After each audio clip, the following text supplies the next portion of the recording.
Marcus Williams never imagined that cleaning office buildings at midnight would lead him to the most powerful woman in the city. He never thought his calloused hands would touch silk dresses worth more than his annual salary.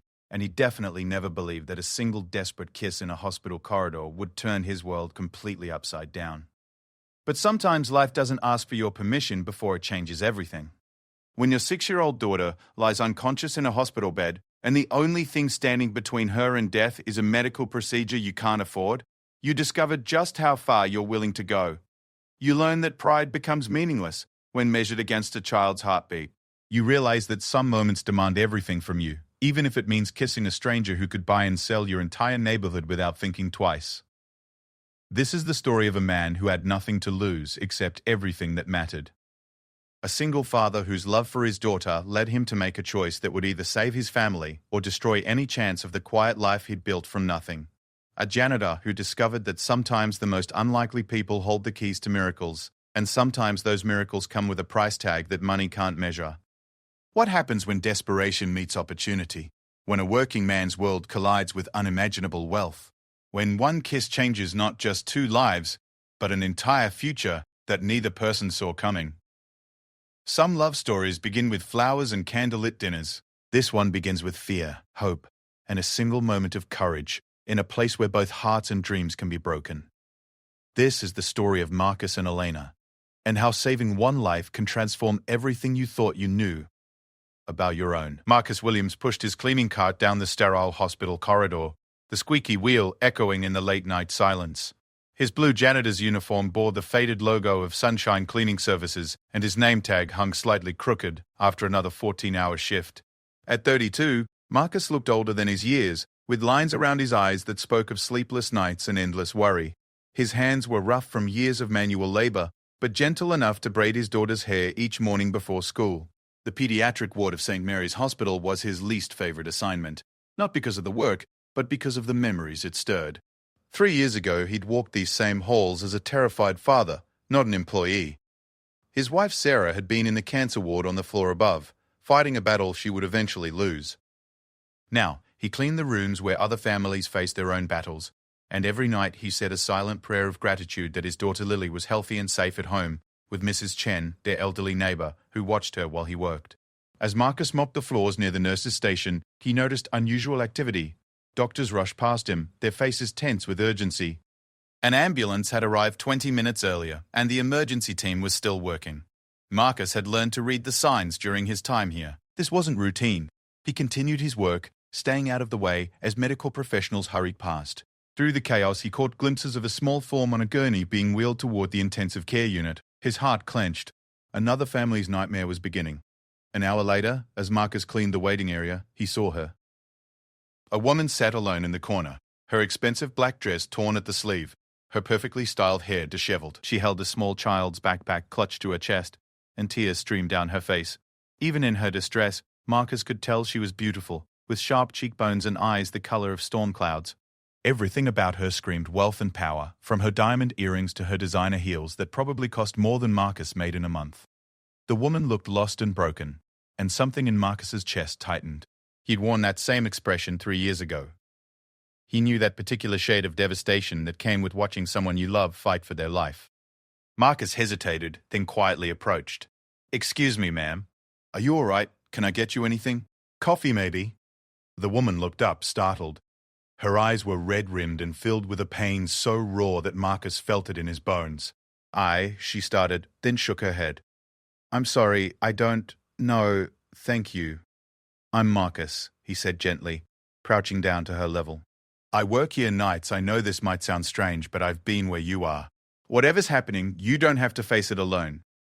Elena Rodriguez, CEO of Rodriguez Industries and one of the most powerful businesswomen in the state, had never had a janitor speak to her with such kindness. In her world, people either wanted something from her or were intimidated by her position. This man's eyes held only compassion. "My daughter," Elena whispered, her voice breaking. "She collapsed at school." "They don't know what's wrong. She's only 7, and she was fine this morning, laughing and eating breakfast, and now..."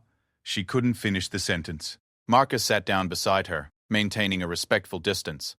"What's her name?" "Sophia," Elena said, fresh tears falling. "She's everything to me. Her father died 2 years ago, and it's just been us. I can't lose her. I can't. You won't, Marcus said with quiet conviction. The doctors here are incredible. Dr. Peterson saved my daughter's life when she had pneumonia last year. And Dr. Kim in pediatric surgery is the best in 3 states. Your Sophia is in good hands. Elena looked at him with surprise. Your daughter, Lily. She's 6. My wife passed away 3 years ago from cancer, so I understand what it's like to be the only parent, to carry all that fear alone. Marcus's voice was steady, but Elena could hear the echoes of old pain. The waiting is the hardest part. Your mind creates scenarios that are probably much worse than reality. For the next hour, Marcus stayed with Elena. He brought her coffee and a sandwich from the vending machine, insisting she needed to keep her strength up. He shared stories about Lily to distract Elena from her worry, and listened as Elena talked about Sophia's love of art and her dream of becoming a veterinarian. She draws these amazing pictures of animals, Elena said, managing a small smile. Our entire refrigerator is covered with her artwork. She wants to help sick animals get better because she says they can't tell doctors where it hurts. That sounds like a very special little girl, Marcus said. One who's going to grow up to do amazing things. As dawn approached, Dr. Peterson emerged from the ICU. Elena shot to her feet, and Marcus stood beside her, offering silent support. Rodriguez? Dr. Peterson's expression was serious but not hopeless. Sophia has a rare condition called hypertrophic cardiomyopathy. It's a heart condition where the heart muscle becomes abnormally thick, which can cause dangerous arrhythmias. Elena's legs nearly gave out, and Marcus instinctively reached out to steady her. The good news is that we've stabilized her for now, the doctor continued, but she's going to need surgery. There's a procedure called a septomyectomy that can help, but it's complex and expensive. I'd recommend Dr. Septor Harrison at Children's Medical Center, downtown. He's one of only 3 surgeons in the region who specializes in this procedure. Cost doesn't matter, Elena said immediately. Whatever she needs. Dr. Peterson nodded. I'll have my assistant contact Dr. Harrison's office first thing Monday morning. In the meantime, Sophia will need to stay in the ICU for observation. You can see her now, but visiting hours are limited. As the doctor walked away, Elena turned to Marcus with tears in her eyes. Thank you, she said. I don't know how I would have gotten through this night without you. You would have been fine, Marcus said gently. Parents are stronger than we think we are. We have to be. Elena hesitated, then pulled a business card from her purse. This is my card. I want to do something for you, to thank you for your kindness tonight. Marcus looked at the card, and his eyes widened. Rodriguez Industries was the largest construction and development company in the state. He'd seen their name on buildings throughout the city. Ma'am, I appreciate the thought, but I don't need anything. Just knowing Sophia is going to be okay is enough. Please, Elena insisted. Take it anyway. If you ever need anything at all, call me. Marcus pocketed the card, though he had no intention of using it. You should go see your daughter now. She's probably wondering where you are. Elena nodded, then impulsively reached out and squeezed Marcus's hand. Thank you, Marcus. You have a good heart. As she walked toward the ICU, Marcus gathered his cleaning supplies and prepared to finish his shift. He thought about going home to Lily, making her breakfast, and helping her get ready for school. His simple, predictable life felt precious and safe. He had no idea that in 3 days, that business card would become his lifeline, and Elena Rodriguez would become the answer to prayers he hadn't even known he needed to make. 3 days later, Marcus received the phone call that shattered his world into a million pieces. Mr. Williams? This is Dr. Kim from St. Mary's Hospital. You need to bring Lily in immediately. Her blood work from her routine physical shows some concerning abnormalities. The 20-minute drive to the hospital felt like hours.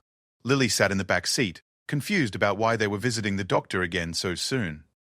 She chatted about her day at school, oblivious to the terror gripping her father's heart. The diagnosis came like a physical blow: acute lymphoblastic leukemia. The words seemed to echo in the small examination room as Dr. Kim explained treatment options, survival rates, and the immediate need for chemotherapy. The good news is that childhood all has a very high cure rate when caught early, Dr. Kim said gently. Lily has an excellent chance of full recovery with proper treatment. Marcus held Lily close, her small body warm against his chest as she dozed in the chair beside him. What does treatment involve? She'll need immediate chemotherapy, followed by several months of intensive treatment. The total cost for the full treatment protocol, including hospital stays and medications, will be approximately $200,000. The number hit Marcus like a freight train. His janitor's salary was barely enough to cover their basic expenses. His insurance through the cleaning company had a high deductible and would cover only a portion of the costs. We do have financial assistance programs, Dr. Kim continued, but even with those, you're looking at significant out-of-pocket expenses. I'd recommend speaking with our financial counselor to explore your options. That night, after Lily was admitted for her first round of treatment, Marcus sat in the same waiting area where he'd met Elena Rodriguez 3 days earlier. The irony wasn't lost on him. He pulled out his phone and stared at Elena's business card, which he'd transferred to his wallet. He'd never asked anyone for help before. After Sarah died, he'd worked 3 jobs to keep their heads above water, too proud to accept charity from well-meaning friends and family. But this wasn't about his pride anymore. This was about Lily's life. Marcus made the call. Rodriguez Industries, this is Miss Rodriguez's assistant. How may I help you? My name is Marcus Williams. I met Miss Sayu Rodriguez at St. Mary's Hospital a few nights ago. She gave me her card and said to call if I ever needed anything. Please hold while I check if Miss Rodriguez is available. The hold music seemed to last forever. Marcus almost hung up twice, his courage failing him. Then Elena's voice came on the line. Marcus, is everything all right? How's your daughter? The concern in her voice nearly undid him. Ms. Rodriguez, I'm sorry to bother you, but Lily is sick. She has leukemia, and the treatment costs... His voice broke. Where are you? Elena asked immediately. St. Mary's Hospital. But you don't need to come down here, I just wanted to ask. I'll be there in 20 minutes. Elena arrived in 15 minutes, still wearing a business suit from a board meeting she'd left abruptly. She found Marcus in the pediatric ward, staring through the window of Lily's room where his daughter slept peacefully, unaware that her life hung in the balance of medical bills her father couldn't pay. Tell me what's happening, Elena said softly. Marcus explained everything. The diagnosis, the treatment plan, the crushing financial reality. Elena listened without interruption, her heart breaking for this man who had shown her such kindness when her own world was falling apart. The treatment will save her life, Marcus concluded. But I don't have the money. Even with financial assistance, I'm looking at maybe $60,000 out of pocket. I work as a janitor, Ms. Rodriguez, I make $11 an hour. I can get loans, maybe sell everything I own, but it won't be enough. Elena studied Marcus's face, seeing the same desperation she'd felt 3 nights ago. The same love, the same willingness to do anything to save his child. I'll pay for it, she said simply. Marcus stared at her. What? I'll pay for Lily's treatment. All of it. Miss Rodriguez, I can't accept that. It's too much. I could never repay you. Elena was quiet for a long moment, thinking about her empty mansion, her lonely life, and the genuine kindness this man had shown her when she was at her lowest point. She thought about Sophia, who was recovering well from her surgery, and about the randomness of fate that brought some children-loving families and others financial security. What if we made an arrangement? Elena said slowly. A mutually beneficial agreement. Marcus looked at her suspiciously. What kind of arrangement?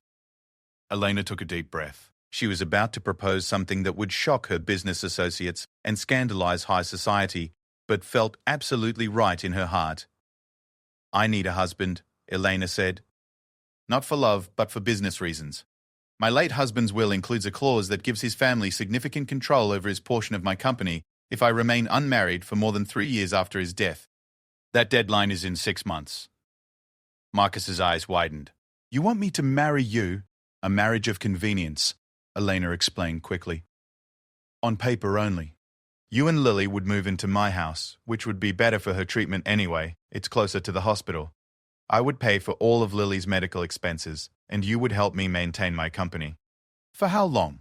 2 years minimum, to satisfy the legal requirements. After that, we could quietly divorce, and I would set up trust funds for both you and Lily to ensure your futures. Marcus felt dizzy. This is insane. Is it? Elena asked. Or is it the answer to both our problems? You need money for Lily's treatment, and I need a husband to protect my business. We could help each other. Marcus looked through the window at Lily, sleeping peacefully with IV lines in her small arm. He thought about the long road ahead, the months of treatment, the uncertainty of their future. I need time to think about this, he said finally. Of course, Elena agreed. But Marcus, whatever you decide about my proposal, I'm paying for Lily's treatment. That's not negotiable. She's going to get the care she needs.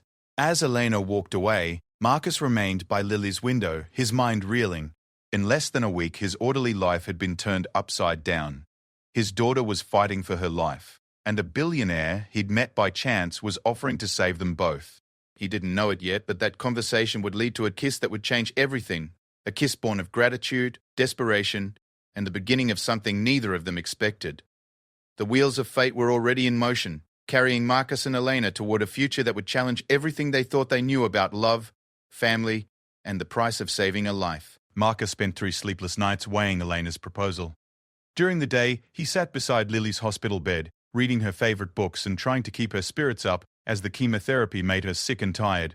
During the night, he walked the empty hospital corridors, his mind churning with possibilities and fears. The practical part of him knew Elena's offer was the answer to his prayers. Lily's treatment had already begun, and the bills were mounting daily. His insurance covered barely half the costs, and even with the hospital's financial assistance program, he was looking at crushing debt that would take decades to repay. Elena's proposal would eliminate that burden entirely and give Lily the best possible care. But the emotional cost felt enormous. Marcus had loved Sarah with his whole heart, and the thought of marrying someone else, even in name only, felt like a betrayal of her memory. He'd never imagined himself in another woman's house wearing another woman's ring, pretending to be someone he wasn't. On Thursday morning, as Marcus watched Lily sleep after a particularly difficult night of nausea and fever, Kim approached with an update on her treatment plan. The initial chemotherapy is going well, the doctor explained. Lily's responding better than we hoped, but she's going to need a more aggressive treatment protocol than we first discussed. There's a newer drug combination that's showing excellent results in cases like hers, but it's expensive and not fully covered by most insurance plans. Marcus felt his stomach drop. How expensive? An additional $80,000 over the course of treatment. The number echoed in Marcus's head as Dr. Kim continued explaining the benefits of the advanced treatment. Marcus nodded and asked appropriate questions, but his mind was elsewhere. Even if he worked every available hour, had 3 different jobs, even if he sold everything he owned, he couldn't come close to affording Lily's care. That afternoon, Elena arrived to her daily visit. Over the past week, she'd made it a habit to stop by after work, bringing Lily books and small gifts, and offering Marcus quiet companionship during the hardest hours. Today she brought art supplies and spent an hour helping Lily draw pictures of the animals she wanted to help when she became a veterinarian. "I'm going to help elephants," Lily announced, carefully coloring a large grey elephant with purple ears. "They're so big, but they're gentle like Daddy." Elena smiled, glancing at Marcus. "Your daddy is very gentle and very brave." As Lily dozed off after dinner, Elena and Marcus walked to the small garden outside the pediatric ward. The evening air was cool, and Marcus felt some of the tension leave his shoulders for the first time in days.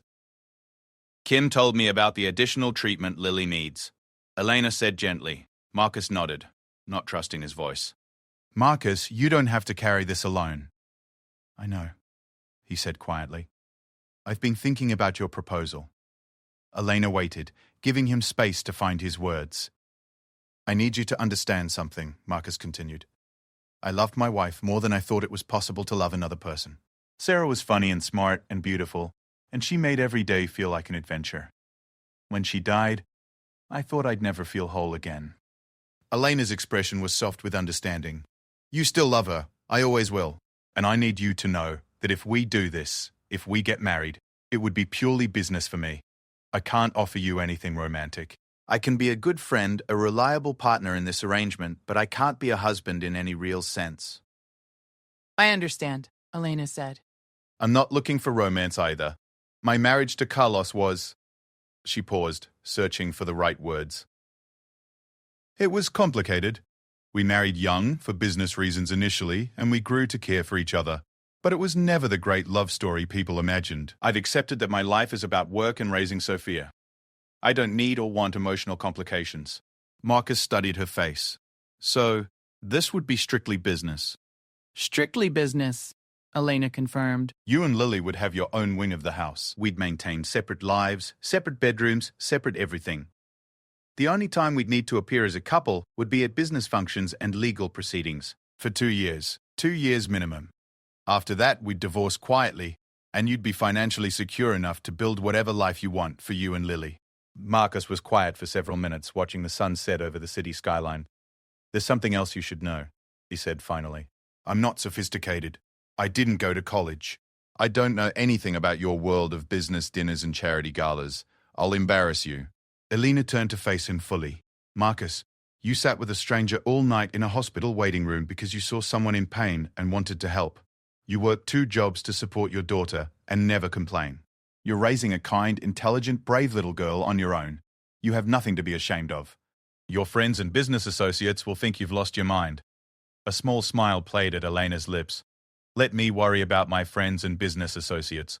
Most of them have never worked an honest day in their lives. Marcus felt something shift in his chest. Not romantic love, but a deep respect for this woman who saw value in him when he couldn't see it in himself. If we do this, he said slowly, I want to contribute something. I won't just be a freeloader in your house. What did you have in mind? Marcus thought about Elena's sprawling estate, which he'd researched online. I could maintain the grounds, handle repairs, manage the household staff. I'm good with my hands, and I'm used to taking care of things. That seems fair, Elena agreed. And Lily could attend the private school near my house. It has an excellent academic program and a wonderful arts curriculum. She'd love that. Marcus pictured Lily in a real art classroom, with proper supplies and teachers who could nurture her creativity. They stood in comfortable silence as darkness settled over the garden. Finally, Marcus took a deep breath. Okay, he said. Let's do it. Elena felt a mixture of relief and nervousness.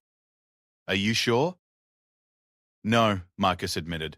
But I'm sure that Lily needs this treatment, and I'm sure that you're offering us a chance at a life I could never provide on my own.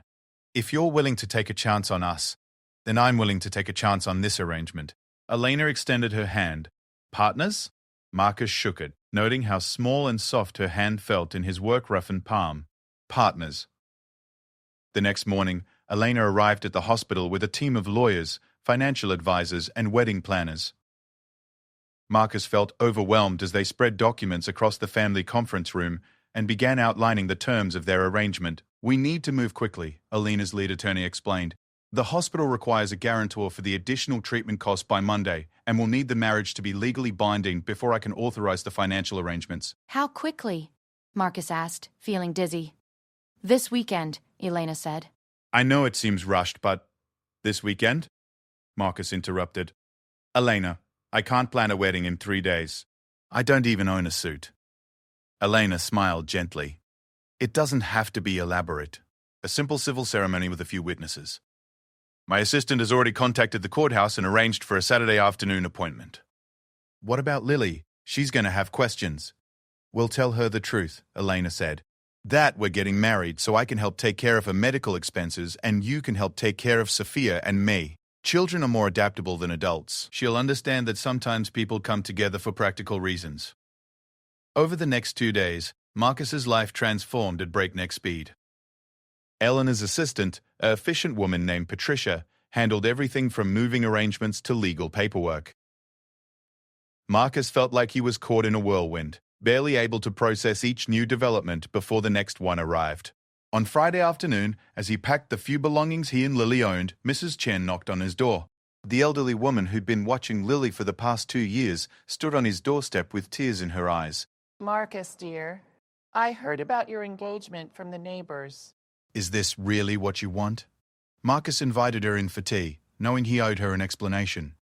Mrs. Rudd. Chen had been like a grandmother to Lily, and her opinion mattered to him. It's complicated, Mrs. Bell. Chen. Eleanor Rodriguez is a good woman, and this marriage will help Lily get the medical care she needs. Mrs. Chen studied his face with sharp, knowing eyes. You don't love her. No, Marcus admitted. But I respect her, and she's giving us a chance at a better life. Sometimes that's enough. Your Sarah wouldn't want you to sacrifice your happiness for practical reasons. Marcus's throat tightened. Sarah would want me to do whatever it takes to save Lily's life. Mrs. Chen was quiet for a long moment. Then she reached over and patted his hand. Then I hope this Elena Rodriguez knows what a good man she's getting, even if it's just on paper. Saturday morning arrived with unseasonable warmth. Marcus stood in front of the mirror in his small apartment, adjusting the tie of his new suit. Elena had insisted on buying it for him, along with appropriate clothes for his new role as her husband. The dark blue suit fit perfectly, but Marcus felt like he was wearing a costume.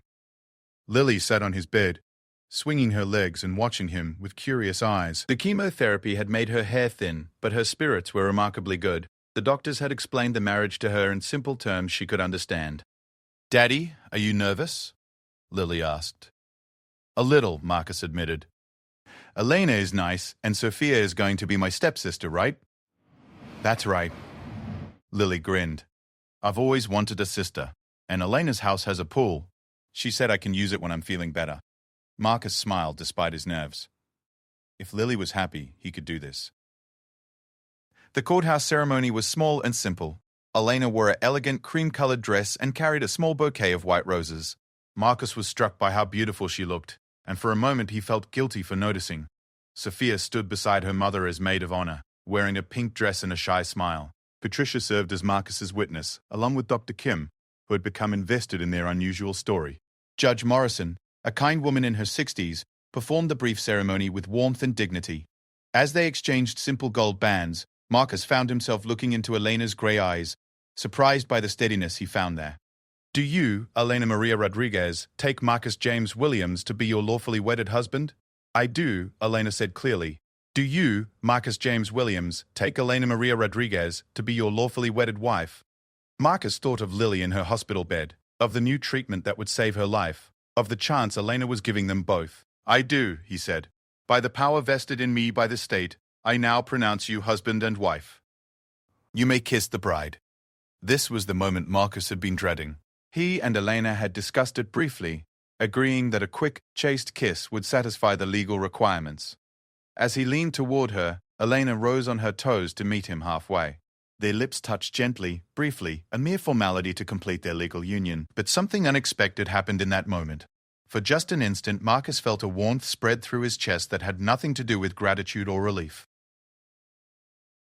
Elena's eyes widened slightly as they separated, and he wondered if she'd felt it too.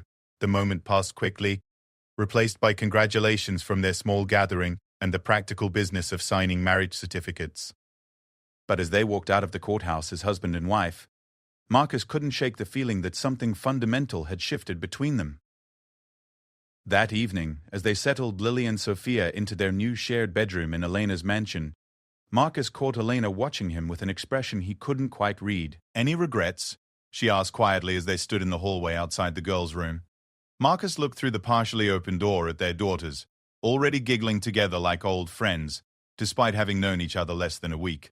"No regrets," he said, and was surprised to realize he meant it.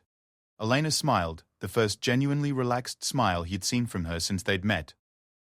"Good, because I have a feeling this arrangement is going to be more interesting than either of us expected."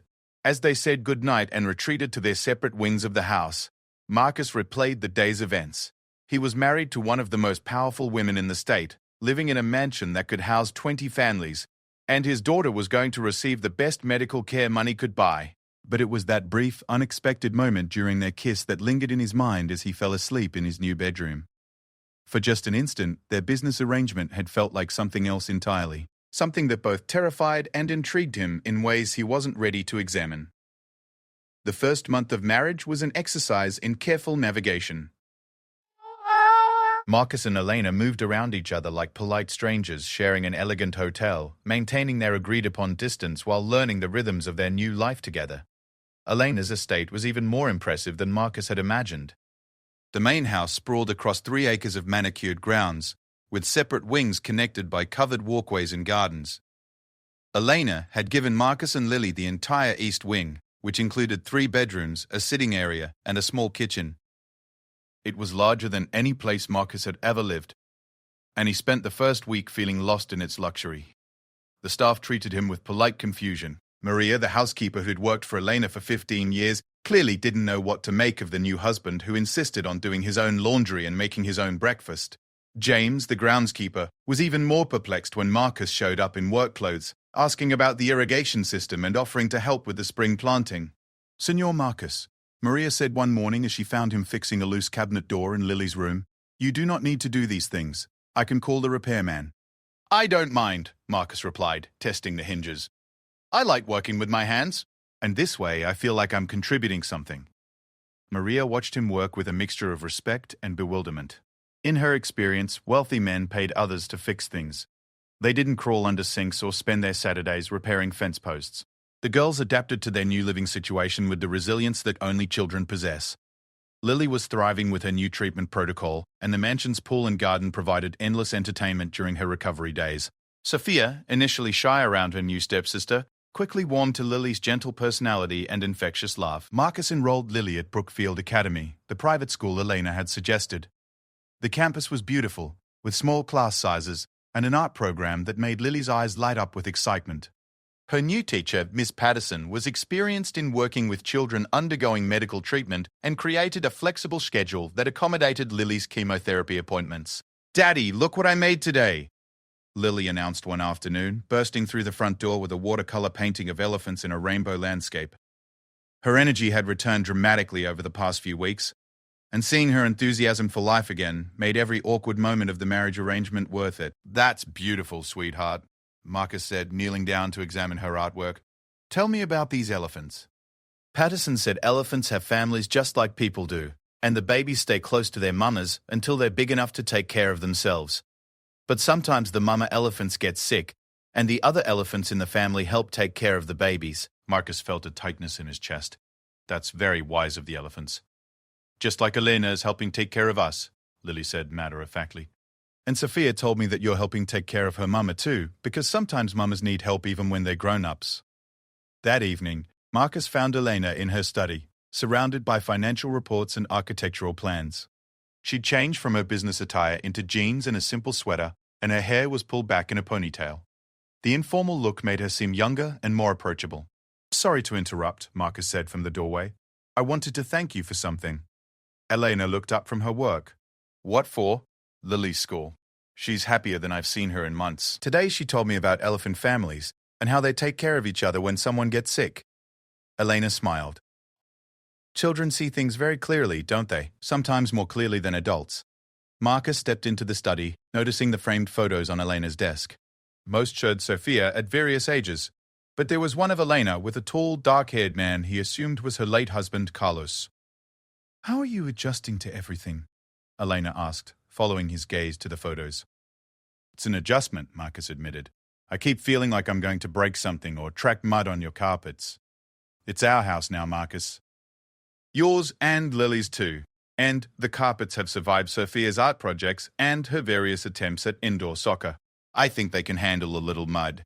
There was something in Elena's tone that made Marcus look at her more closely. Despite her wealth and success, she seemed genuinely lonely in this enormous house. "What about you?" he asked. "How are you adjusting to having roommates?" Elena considered the question seriously. "I'd forgotten how nice it is to hear children's voices in the house. And Sophia is so much happier having Lily here. She's been asking for a sibling for years. They're good for each other." "They are." Elena hesitated, then continued. "And it's nice having another adult around. Someone to share the daily decisions and responsibilities." Wow! Marcus felt that same unexpected warmth he'd experienced during their wedding kiss. Elena wasn't just talking about practical arrangements. She was talking about partnership, about not being alone. "Elena, can I ask you something personal?" "Of course." "Were you happy before? I mean, before all this happened?" Elena was quiet for a long moment, her fingers absently straightening papers on her desk. "I was successful," she said finally. "My company was thriving, Sophia was healthy and doing well in school. I had everything I thought I wanted. That's not the same as happy." No, Elena agreed softly. It's not. They stood in comfortable silence, the weight of shared understanding settling between them. Both of them had built safe, controlled lives that protected them from further loss, but neither had built lives that brought them joy. "I should let you get back to work," Marcus said. "Actually," Elena said, closing the folder she'd been reviewing, "I was about to take a break. Would you like to see the garden? The roses are starting to bloom." They walked through the formal gardens as twilight painted the sky in shades of pink and gold. Elena pointed out different varieties of flowers, sharing stories about the landscape design and the previous owners of the estate. Marcus listened, but found himself more interested in watching Elena's face as she talked. When she forgot to maintain her corporate composure, she was beautiful in a way that had nothing to do with her expensive clothes or perfect makeup. "You know," Elena said as they paused beside a fountain surrounded by climbing roses, I never expected this arrangement to be so comfortable. Comfortable how? I thought it would be awkward all the time. Two strangers pretending to be married, tiptoeing around each other constantly. But it doesn't feel like that. Marcus knew what she meant. Despite their separate bedrooms and careful boundaries, their daily interactions had settled into something that felt natural. They shared coffee in the mornings before work, compared notes on the girls' activities, and found themselves having real conversations about everything from Sophia's school projects to Marcus's observations about the staff and grounds. "We're good partners," Marcus said. "I think we both chose well." Elena smiled. "I think so too." The following weekend brought their first real test as a couple. Elena's business partner, Richard Castellanos, was hosting a charity gala for children's cancer research, and their attendance as a newly married couple was expected. Elena had warned Marcus about the event weeks in advance, but as Saturday evening approached, his nerves were fraying. "I don't know how to do this," Marcus told Elena, as he struggled with his bow tie in front of the bedroom mirror. "I don't know how to make small talk with billionaires and act like I belong in your world." Elena appeared in his doorway, stunning in a midnight blue evening gown that made her eyes look like storm clouds. She moved to help him with his tie, her fingers gentle and sure. "You don't have to act like anything," she said. "Just be yourself. These people might have more money than you, but most of them don't have half your character or integrity. They're going to know I don't belong." Elena finished adjusting his tie and stepped back to look at him. In his perfectly tailored tuxedo, Marcus looked handsome and distinguished, but she could see the uncertainty in his eyes. "Marcus, look at me," she said firmly.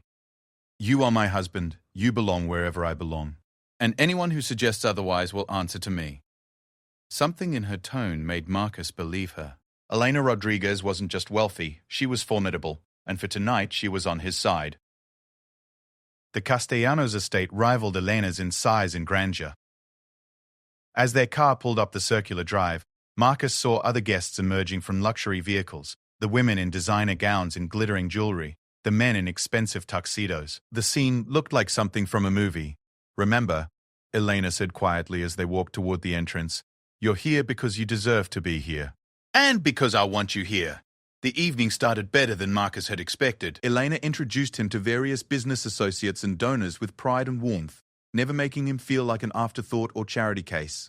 She included him in conversations about the Foundation's work, drawing on his experience with Lily's treatment to add perspective to discussions about children's health care. Marcus found himself genuinely interested in the conversations about medical research funding and treatment accessibility.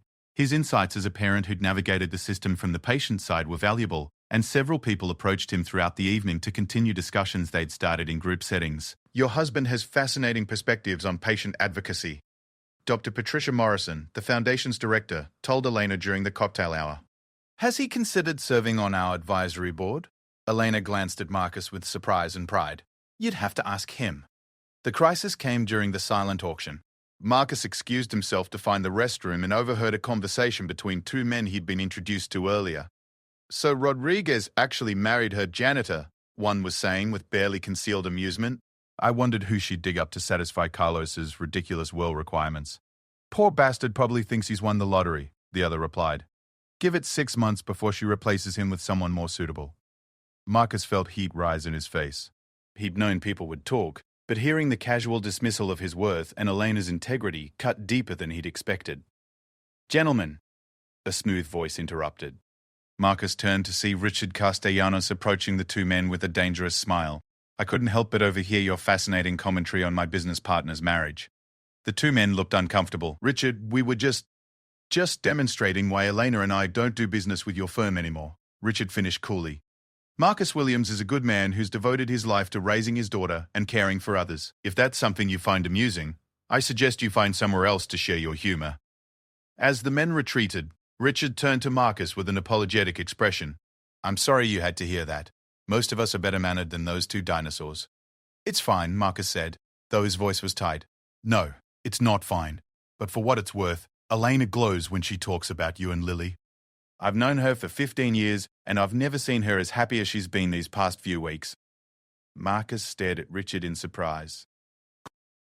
"Happy? You haven't noticed? The woman I've worked with for over a decade was brilliant but cold, focused entirely on business and Sophia. The Elena I've seen lately laughs more, seems more relaxed, talks about things other than quarterly reports." Richard clapped Marcus on the shoulder. Whatever this marriage started as, it's becoming something good for both of you. As they rejoined the party, Marcus found himself watching Elena with new eyes. She was in her element at these events, gracious and confident as she navigated conversations with donors and board members. But when she looked at him across the room, her expression softened into something warmer and more personal. During the dinner portion of the evening, Elena noticed Marcus was quieter than usual. "Everything okay?" she asked quietly. "Just taking it all in," Marcus replied, which wasn't entirely untrue. The evening's program included speeches from foundation directors and a presentation about recent research breakthroughs in pediatric oncology. As they discussed new treatments that might benefit children like Lily, Marcus felt Elena's hand slip into his under the table. The gesture was brief and probably meaningless, just maintaining their appearance as a couple, but Marcus found himself reluctant to let go. On the drive home, Elena finally asked directly what was bothering him. "Someone overheard a conversation," Marcus said carefully, "about our marriage. About me." Elena's jaw tightened. "What did they say?" Marcus repeated the conversation he'd overheard, watching Elena's expression grow colder with each word. "Who was it?" "It doesn't matter. They're probably not wrong. From the outside, this whole situation must look pretty obvious." Elena pulled the car over to the side of the road and turned to face him fully. "Marcus, look at me. Those men are small-minded idiots who measure worth in stock portfolios and country club memberships. They wouldn't recognize real value if it introduced itself and shook their hands." "Elena, no. Let me finish.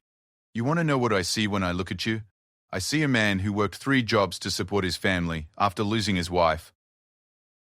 I see someone who sat with a stranger in a hospital waiting room all night because he couldn't bear to see another person suffer alone. I see the father who's raised the most kind, intelligent, brave little girl I've ever met." Marcus felt something shift in his chest, the same warmth he'd experienced during their wedding kiss, but deeper, more persistent. "I see my partner," Elena continued. "Someone who makes me laugh, who notices when I'm stressed, who's turned my house into a home. Someone who sees me as Elena, not just as Rodriguez Industries, or Sophia's mother, or the woman with more money than she knows what to do with."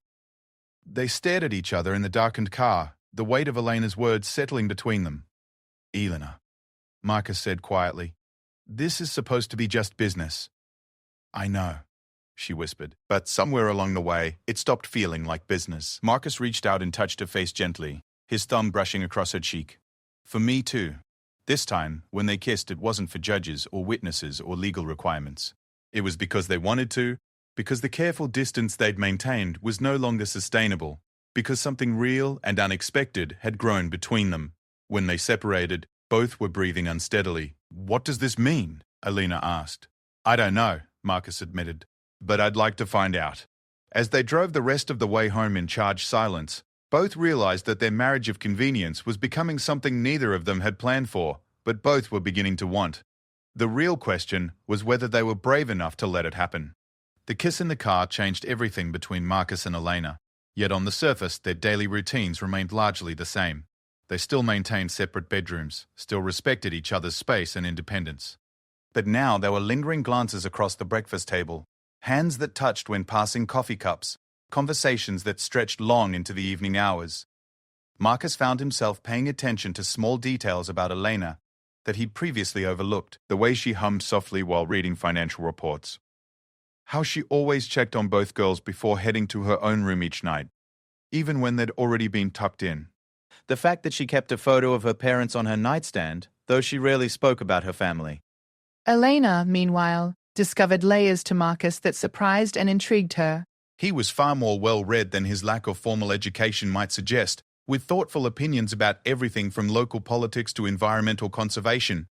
He had a dry sense of humor that emerged once he felt comfortable, and a way of listening that made her feel truly heard. Most surprisingly, he challenged her when he disagreed with her, something most people in her life were too intimidated or financially dependent to do. "You're being stubborn about the Henderson project," Marcus told her one evening as they sat in the garden after dinner, watching Lily and Sophia chase fireflies in the gathering dusk. Elena looked at him with raised eyebrows. "Stubborn? Pig-headed, actually. You're so focused on the profit margins that you're missing the bigger picture." "Which is?" Marcus gestured toward the girls, who were now lying on their backs in the grass, pointing out constellations. "Community. You're planning to build luxury condos in a neighborhood where families have lived for generations. Sure, you'll make money, but you'll also displace people who can't afford to live anywhere else in the city. It's a business decision, Marcus. Developers can't save every neighborhood. No, but they can choose not to destroy them. What if, instead of luxury condos, you built affordable family housing? You'd make less profit, but you'd create something that actually serves the community. Elena was quiet for a moment, considering his words. In her corporate world, few people questioned her decisions, and when they did, it was usually to suggest ways to increase profits, not decrease them. You realize you're asking me to leave money on the table. I'm asking you to consider whether money is always the most important factor. That conversation led to Elena revisiting the Henderson project with fresh eyes. 3 weeks later, she announced that Rodriguez Industries would be partnering with a non-profit housing organization to develop affordable family units instead of luxury condos. The decision surprised her board of directors and impressed several community organizations that had previously viewed her company with suspicion. The new housing project is getting positive coverage in all the local papers, Patricia informed Elena during their Monday morning briefing. City Council is calling it a model for responsible development. Elena smiled, remembering Marcus's satisfied expression when she told him about her decision. Sometimes a different perspective helps us see possibilities we missed before. The girls were thriving in their new family configuration. Lily's treatment was progressing better than doctors had hoped, and her energy levels were nearly back to normal. Sophia had blossomed with a sister to share her days, becoming more outgoing and confident. The two girls had developed their own traditions, including elaborate art projects that covered every surface of their shared playroom, and weekend cooking shows where they attempted to recreate recipes they'd seen on television. Today we're making pancakes with ice cream and gummy bears, Lily announced one Saturday morning, wearing an apron that was 3 sizes too big for her. Sophia is the head chef, and I'm the... What am I again? Sous chef, Sophia replied importantly, already cracking eggs into a mixing bowl. It's French for the person who helps the head chef and makes sure nobody puts too much sugar in things. Marcus and Elena exchanged amused glances from across the kitchen island, where they were drinking coffee and ostensibly supervising the culinary adventure. I think we might need to intervene before they add those gummy bears, Elena murmured. Let them experiment, Marcus replied. The worst that can happen is inedible pancakes in a kitchen covered in flour. Spoken like someone who doesn't have to clean it up, Elena teased. I always clean up, Marcus protested. I'm very useful around here. Yes, you are, Elena agreed, and something in her tone made Marcus look at her more closely. There was warmth in her eyes that went beyond friendship or partnership. These moments were becoming more frequent. Casual touches that lingered a fraction too long, conversations that drifted from practical matters to personal ones. The careful boundaries they'd established were slowly dissolving, replaced by something deeper and more complicated. The breaking point came on a rainy Thursday evening in late spring. Lily had spent the day at the hospital for routine testing, and while her results were excellent, the experience always left her emotionally drained. Marcus was putting her to bed when she asked the question he'd been dreading. Daddy, am I going to die like Mama did? Marcus's heart clenched. He sat on the edge of her bed and pulled her close. No, sweetheart, your medicine is working really well. The doctors are very happy with how you're getting better. But Mama's medicine didn't work. Marcus took a shaky breath. Mama had a different kind of sickness than you do, and the doctors know so much more now about how to help kids like you get completely better. Are you sure? I'm sure, Marcus said firmly. You're going to grow up and become a veterinarian and help all those animals you draw pictures of, I promise. Lily seemed satisfied by his reassurance.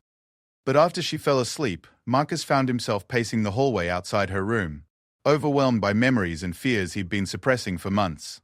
The rational part of his mind knew Lily's prognosis was excellent, but the part of him that had watched Sarah slip away despite every medical intervention available was terrified of losing another person he loved. Elena found him there an hour later, still pacing and lost in his own thoughts. Marcus, what's wrong? He turned to her with haunted eyes. She asked if she was going to die like Sarah did. Elena's expression softened with understanding. What did you tell her? I told her no, that her medicine is working, that she's going to be fine. Marcus ran his hands through his hair. But Elena, what if I'm wrong? What if something goes wrong with her treatment? What if I lose her too? You're not going to lose her, Elena said gently. Her doctors are optimistic. Her response to treatment has been textbook perfect, and she's surrounded by people who love her. That's what everyone said about Sarah. Elena stepped closer, close enough that Marcus could smell her perfume, something light and floral that had become comforting to him. I know you're scared, but you can't let fear steal the joy from Lily's recovery. I don't know how to not be afraid, Marcus admitted. After Sarah died, I thought the worst thing that could happen already had, but now I have so much more to lose. Lily, this life we've built, you, the last word hung in the air between them, heavy with meaning. Marcus, Elena said quietly, what are you saying? He looked at her, this remarkable woman who'd entered his life during his darkest moment, and somehow made everything brighter. I'm saying that somewhere along the way, I stopped thinking about our arrangement as temporary. Elena's breath caught. So did I. This time, when Marcus kissed her, it wasn't tentative or experimental. It was desperate and hungry, months of suppressed emotion finally finding expression. Elena responded with equal intensity, her hands fisting in his shirt as she pulled him closer. When they finally separated, both were breathing hard. "This changes everything," Elena whispered. "I know. We said this was just business. I know that too." Elena searched his face, looking for doubt or regret and finding none. "What do we do now?" Marcus cupped her face in his hands, marveling at how right this felt. "We stop pretending this is just about convenience. We admit that we've fallen for each other and figure out what that means." "I'm scared," Elena admitted. "I wasn't supposed to feel this way about you. I'm scared too. I didn't think I could feel this way about anyone again after Sarah." They stood in the hallway holding each other and processing the magnitude of what was happening between them. "The girls," Elena said suddenly. "We have to think about how this affects them. They already see us as a family," Marcus pointed out. "Last week, Lily told Mrs. P how it changed. Chen that she has a mama and a daddy again. And Sophia's been calling me Papa Marcus when she thinks we can't hear." Elena smiled through her tears. "She has? She has. I think they'll be happy if we stop acting like roommates and start acting like people who love each other. Is that what we're doing? Falling in love?" Marcus considered the question seriously. Over the past few months, Elena had become essential to his daily happiness. He looked forward to their conversations, worried about her stress levels, felt proud of her business successes, and found himself imagining a future that went far beyond their 2-year agreement. "I think I'm already there," he said honestly. "I love your laugh and how smart you are, and the way you make Lily feel special. I love that you challenge me and support me and make me want to be better than I am. I love that you turned our house into a home." Elena's eyes filled with tears. "I love you too," she whispered. "I love your kindness and your integrity and how you make me feel like Elena instead of just the CEO or the widow or the woman with too much money. I love watching you with the girls and how you see possibilities I miss and how safe I feel when you're around." They kissed again, softer this time, like a promise rather than a desperate confession. "So what happens now?" Elena asked. "Now we stop sleeping in separate wings of the house," Marcus said with a smile. "Now we tell the girls that this marriage is real. Now we plan a future together instead of counting down the days until our arrangement expires." "What about your feelings for Sarah? I don't want you to feel guilty about moving forward." Marcus was quiet for a moment. "I'll always love Sarah. She was my first love, the mother of my child, and she'll always have a piece of my heart. But loving you doesn't diminish that. It doesn't replace it. It's something entirely different and entirely right." Elena nodded, understanding. "Carlos will always be part of my history too. But this, what we have, it's our present and our future." That night, for the first time since their wedding, Marcus and Elena fell asleep in the same bed, in the same room, as husband and wife in every sense that mattered. They talked until nearly dawn, making plans and sharing dreams, marveling at how perfectly they fit together despite coming from such different worlds. When morning came, they woke to find Lily and Sophia peeking around the doorframe, grinning from ear to ear. "Are you really married now?" Lily asked with 6-year-old directness. "We were always really married, sweetheart," Marcus said, pulling Elena closer. "But now we're married because we want to be, not just because we need to be." Sophia bounced with excitement. "Does this mean we can plan a real wedding party, with cake and flowers and dancing?" Elena laughed. "Would you like that?" "Yes. And can Papa Marcus adopt me officially? So we're really a family?" Marcus felt his throat tighten with emotion. He looked at Elena, who nodded with tears in her eyes. I would love that more than anything in the world, he told Sophia. As the girls raced off to start planning their wedding celebration, Elena and Marcus lay in bed, wrapped in each other's arms and listening to their daughter's excited chatter echoing through the house. No regrets? Elena asked, echoing her question from their wedding night months ago. Only that it took us this long to admit what was happening, Marcus replied, pressing a kiss to her temple. Well, Elena said with a contented sigh, we have the rest of our lives to make up for lost time. Outside their window, the sun was rising over the gardens they'd walked through on their first evening together, when they were still strangers bound by legal documents and mutual need. Now they were husband and wife bound by something far stronger. Love, respect, and the shared joy of building a family from the most unlikely beginnings.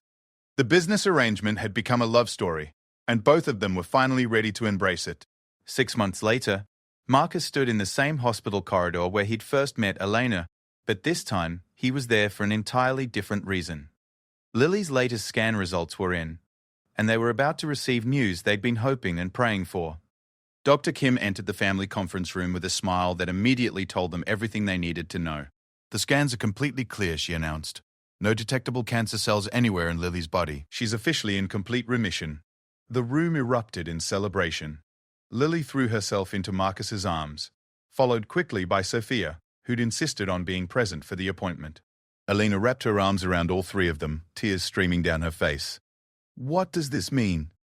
Lily asked, looking around at the adults. Am I all better now? You're all better, sweetheart, Dr. Kim confirmed. You'll need regular checkups for the next few years, but your prognosis is excellent. You beat it. As they walked through the hospital parking lot afterward, Marcus felt overwhelmed by gratitude and disbelief. A year ago, he'd been a desperate single father, facing impossible medical bills and the potential loss of his daughter. Now Lily was healthy. He was married to a woman he adored, and they'd built a family that exceeded his wildest dreams. Daddy, can we have ice cream to celebrate? Lily asked, skipping between Marcus and Elena as they headed toward the car. We can have anything you want, Marcus replied, still processing the magnitude of what they'd just learned. Can we go to that place with the unicorn sundaes? Sophia added hopefully. Unicorn sundaes for everyone, Elena agreed, laughing as the girls cheered. That evening, after the celebration dinner, and after both girls had finally crashed from their sugar highs, Marcus and Elena sat on their bedroom balcony, watching the sunset paint the sky in brilliant oranges and pinks. I keep waiting for someone to tell me this isn't real, Marcus said, reaching for Elena's hand. That Lily's recovery, our marriage, this whole life we've built is too good to be true. It's real, Elena assured him, intertwining their fingers. We're real. A year ago, if someone had told me I'd be married to Elena Rodriguez and living in a mansion, I would have assumed they were talking about someone else's life. Elena smiled. A year ago, if someone had told me I'd be married to my night janitor and happier than I'd ever been, I would have had them committed to a psychiatric facility. They sat in comfortable silence, both reflecting on the incredible journey that had brought them to this moment. I have something for you, Elena said, reaching into her pocket and pulling out an envelope. It's from the adoption attorney. Sophia's paperwork is finalized. You're officially her father. Marcus opened the envelope with trembling hands, staring at the legal documents that made Sophia legally his daughter. Elena, this is incredible. I can't believe you did this. We did this. She's been calling you Papa for months anyway. This just makes it official. Marcus kissed Elena deeply, pouring all his gratitude and love into the gesture. I love you so much it sometimes scares me. Good scared or bad scared? Good scared. The kind of scared that comes with having everything you ever wanted and knowing how precious and fragile it all is. The following weekend brought the celebration Elena and the girls had been planning for months. What started as a simple renewal of vows had grown into a full wedding celebration, complete with Elena's extended family flying in from Mexico, Marcus's few close friends from his previous life, and what seemed like half the city's business community. Unlike their hasty courthouse ceremony, this celebration took place in the mansion's garden, surrounded by the roses that had been blooming when they'd first admitted their feelings for each other. Elena wore a flowing white dress that made her look like something from a fairy tale, while Marcus wore a perfectly tailored tuxedo that no longer felt like a costume. But the real stars of the show were Lily and Sophia, who served as jewel maids of honor in matching pink dresses they'd designed themselves. Both girls had insisted on writing their own speeches for the reception, and their heartfelt words about family and love left barely a dry eye among the guests. Before Daddy married Elena, it was just me and him, Lily said, standing on a chair to reach the microphone. But now I have a mama and a sister, and we have the most beautiful house with the best pool ever, and Elena makes Daddy smile all the time now, which makes me happy too. Sophia followed with her own speech. Papa Marcus teaches me how to fix things and grow vegetables, and he never gets mad when I track mud in the house. He reads me bedtime stories and helps me with my math homework, and he loves my mama the way daddies are supposed to love mamas. I'm so happy he's my real papa now. The ceremony itself was officiated by Judge Morrison, the same woman who'd performed their legal wedding. This time, when they exchanged vows, the words came from their hearts rather than legal obligations. "Marcus," Elena said, her voice steady despite her tears, "you came into my life when I thought I had everything figured out, and you showed me that I was living only half a life. You've made me a better mother, a better person, and a better version of myself than I ever thought possible. You've given me love, laughter, and a family I never knew I was missing. I promise to love you, support you, and choose you every day for the rest of our lives." Marcus had to take a moment to compose himself before speaking. "Elena, you saved my daughter's life. But more than that, you saved mine. You saw something in me that I couldn't see in myself. And you gave me the chance to become the man I always wanted to be. You've turned our house into a home, our arrangement into a love story, and our separate lives into something beautiful together. I promise to love you completely, to protect our family, and to never stop being grateful for the miracle of loving you." When Judge Morrison pronounced them husband and wife for the second time, their kiss was met with cheers and applause from their guests, but more importantly, with delighted squeals from Lily and Sophia, who rushed forward to envelop them in a family hug. The reception lasted well into the night, with dancing under string lights and toasts that celebrated not just Marcus and Elena's love, but the entire family they'd built together. Richard Castellanos gave a speech about Elena's transformation from a brilliant but cold businesswoman into someone who radiated warmth and happiness. Jen, who'd flown in from Marcus's old neighborhood, cried happy tears as she talked about watching Marcus find love again after the devastating loss of his first wife. But the moment that meant the most to Marcus came when Dr. Kim approached him during the reception. "I wanted you to know," she said, "that Lily's recovery has been used as a case study in our research program. Her response to the treatment protocol was so successful that it's helping us develop better approaches for other children with similar diagnoses." Marcus felt overwhelmed by the idea that his daughter's journey might help other families facing the same terrifying diagnosis. She'd love knowing that her experience might help other kids. "She's a remarkable little girl with a remarkable father," Dr. Kim said. "And Elena told me about the foundation you two are starting?" Marcus nodded. The Rodriguez-Williams Foundation for Pediatric Cancer Research had been Elena's idea, but they were building it together. Using Elena's business connections and Marcus's experience as a parent-patient advocate, they planned to fund research while also providing direct financial assistance to families facing catastrophic medical bills. "We want to make sure no other parent has to choose between their child's life and financial ruin," Marcus explained. As the evening wound down and guests began to leave, Marcus found himself standing in the same spot where he'd first kissed Elena months ago during their tentative courtship. She appeared beside him, having changed from her wedding dress into a simple sundress, her hair loose around her shoulders. "Penny for your thoughts," she said, slipping her arms around his waist. "I was thinking about that first night we met," Marcus replied, pulling her close. "How desperate and terrified I was, how certain I was that my world was ending. And now? Now I know that sometimes endings are actually beginnings. Sometimes the worst night of your life leads to the best year of your life." Elena stood on her toes to kiss him softly. "I love our beginning, even though it started in a hospital waiting room with a janitor who had nothing to offer you except company during the worst night of your life. Especially because of that. You had everything to offer me, Marcus, you just didn't know it yet." 2 years later, Marcus stood in the same hospital corridor once again, but this time he was the one pacing nervously while Elena was in a patient room. Not because anyone was sick, but because they were about to welcome their first biological child together. "Papa Marcus, is the baby coming soon?" Sophia asked, looking up from the coloring book she was working on in the family waiting area. "Very soon," Marcus replied, ruffling her hair affectionately. At 9 years old, Sophia was mature beyond her years and had been incredibly helpful during Elena's pregnancy. "I hope it's a boy," Lily announced from her seat beside Sophia. "Then we'll have 2 girls and 2 boys in our family, which is perfectly even." "What if it's another girl?" Sophia asked. "Then we'll have 3 girls and 1 boy, which means we get to outnumber Papa Marcus," Lily replied with a grin that was pure mischief. Marcus laughed. amazed by how naturally the girls had embraced the idea of another sibling. Both were completely healthy now. Lily had been cancer-free for over 2 years, and Sophia had blossomed into a confident, artistic young woman who excelled at both academics and athletics. Dr. Patterson, Elena's obstetrician, appeared in the waiting area with a smile. "Mr. Williams, would you like to meet your son?" Marcus felt his knees nearly give out. A son? A healthy, beautiful baby boy, and Elena is doing wonderfully. The girls cheered as Marcus followed Dr. Fordbild. Patterson down the hall to Elena's room. When he entered, Elena was sitting up in bed, holding a tiny bundle wrapped in a blue blanket. Her hair was damp with perspiration, but she'd never looked more beautiful. "Marcus, meet Gabriel Rodriguez Williams," Elena said softly, turning the baby so Marcus could see his face. Marcus approached slowly, awestruck by the tiny, perfect features of his son. Gabriel had Elena's dark hair and what appeared to be Marcus's nose.